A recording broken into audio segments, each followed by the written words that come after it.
Welcome back, everyone, to the Frontline with Joe and Joe Pasillo and Joe Resinello. And once more, let us go in to the breach. Joe, it's Miss Philippine here. She's going to be in a lot of trouble. Let's play what she said and the question, and then we're going to come back because we got to talk about this. You are super gorgeous. So my question is, trans women athletes are now being allowed to compete in women's sports events in many international competitions. Do you think that this is a step in the right direction? Why or why not? I am all for equality with all genders, and I believe that we have the right to participate in any sports. However, I believe that there's a biological reason that we should not allow trans women in the women category, because I believe that there's a right time for that and there's right measurements to be done. Thank you. Joe, I just got to hand it over to you. That chick's in trouble. That chick is in trouble. Good for her. Well, that's what I said. You want to deny biology? That's all we've heard our whole lives. Are you Catholics? You're just superstitious. You want to hold to the church's teaching. On what, biology? That men are men and women are women? That's a biological statement. That's not a statement of faith. That's not like saying I believe Jesus Christ was raised from the dead. To say that a man's a man and a woman is a woman, that's a scientific fact. And these people try to peddle science. This woman, using common sense, said, look, I don't want to take away anybody's rights, but there's a line to be drawn. And Joe, that's what I want you to talk about. There are no more lines anymore, not at least to any that our enemies are going to allow. She didn't figure it out. You can't say I believe, because what you believe doesn't matter. You see, She didn't figure that out. If you want to play the game, you have to put your beliefs aside. What she said is right. It's scientific. It's biological, she said, to use her words, because it is. Right. But you can't say that, or you can't say I believe. Can't do that.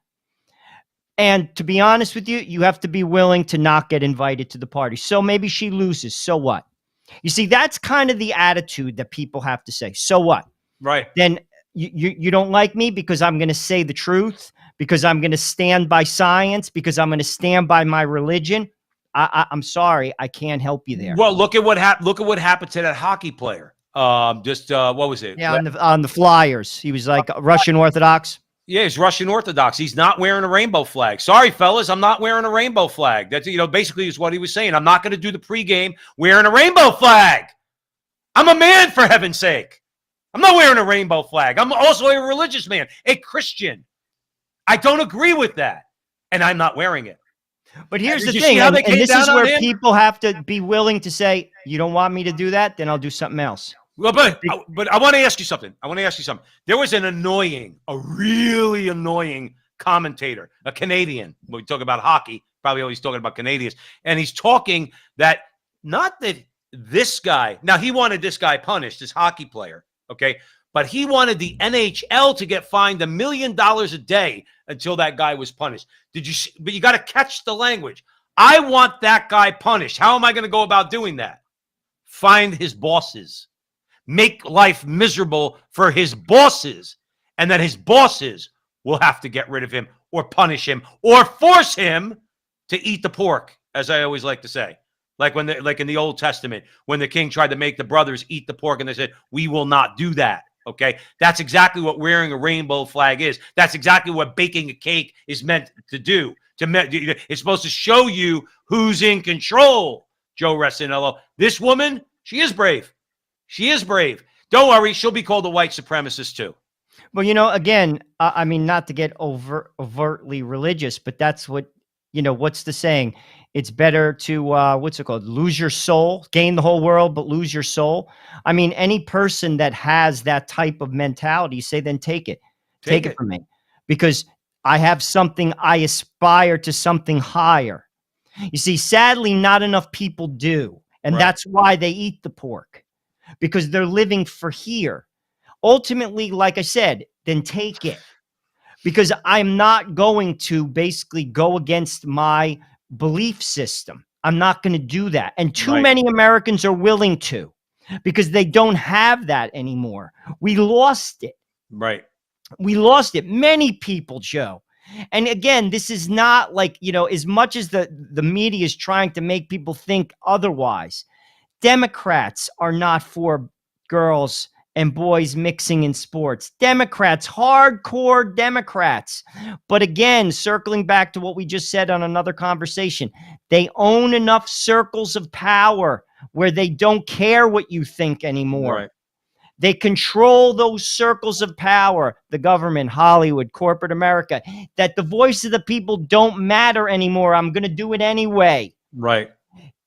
But people have to, again, we have to get back to first principles. And frankly, like I said, we have to take our government back.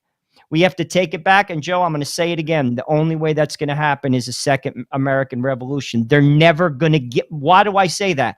They're never going to give it back. It's never going to be. I honestly don't believe it's going to be like, if it's a revolution, it's going to be a non-violent one. It's going to be a revolution in the culture, basically saying we're fed up with this, kind of like what happened in Poland against the Soviet Union. Again, you're talking about the most, arguably, in their 70 years of existence, one of the most, if not the most powerful 70 years that a nation could have had. Okay. Hammerlock on all of Eastern Europe, on obviously on Russia itself, exporting communism all over the world, all puppet regimes like Castro and others, okay? And yet it's still, you think about it, it bubbled over in Poland because people just at one point said, we don't care if we die. We don't care if we die. You're going to have to kill us all, but we're going to take you down too. But we're tired of it. That's what they're afraid of, Joe. It's going to take a lot more. Like, it's going to take a lot more. You're starting to see that in Canada. 1 in 4 people go to food banks. Like, inflation is off the charts. Right. See, that's when you start inching closer. I saw a guy arguing with you the other day. I was watching one of your Trudeau videos, and I think it was on Facebook or YouTube, where the guy was arguing with you. He was making points about how great Trudeau is. I'm thinking in my mind, what's in the water in Canada? This guy actually thinks Trudeau's doing a great job. He was actually calling you some very not so nice names, by the way. I mean, 24% of the country still believes in Trudeau, as in they're going to vote for him. But what I would argue is those people don't have to go to the food bank. You see, that's the thing. Right. Like ultimately, it has to push society to a point, using India once again, where you're overtly a slave. And they push back. Poland, they were overtly, horribly oppressed, and they push back. And that is why the domestic terrorist threat, they know that, Joe. Right. And that is why that is their number one threat. Because you see, people disregard, like they always say, like, they're stupid. No, they're not. Right. They actually see it clearer than the people do. They're above the fog. The goal is to keep the fog between them and you. When you pop your head above the fog, that's when they're afraid. That's why they want to censor. And you know who's popping their heads above the fog? We are. We are. And we're encouraging in our own small way here at the front line with Joe and Joe, encouraging people, pop your head above the fog and let them know you're looking at them. Let them know that you have the information you need. Let them call you a white supremacist, a domestic terrorist. You're a misinformation spreader. You're a denier, a climate denier, this, that, and the other thing. Let them say whatever they want. Let them say whatever they want. But they're going to know with everything they say, we got our eyes on them. And sooner or later, Joe, let me say something. And I pray to God that it doesn't come to a revolution nor a civil war. I just want the democratic process in America to play out the way it's supposed to, if you know where I'm going with that. Because I think if most people knew exactly what these people stood for, that means curtailing the media, okay? And the stranglehold that they have on information. I don't think these people will get elected door catcher. I don't think Gavin Newsom gets elected governor of California, if that was the case. I would agree with you. But the thing is, again, they control too much of the centers of power. That's the only reason why I say it will take a revolution. Well, and power's not given. Joe, I agree with everything you said, but the system is broken. It's proven to be broken. It's broken because it's no longer. This is the misconception. I think we bicker too much, not us, as in the Democrats and the Republicans. That's a distraction. It's not a liberal versus conservative argument. That's what they want to distract. This is the real fight. It's the establishment versus the people. That is the real battle. They have a power grip hold on power, and they are not giving it to you, the people. When people figure that out, and it will probably again take an event, an unforeseeable event, they're finished.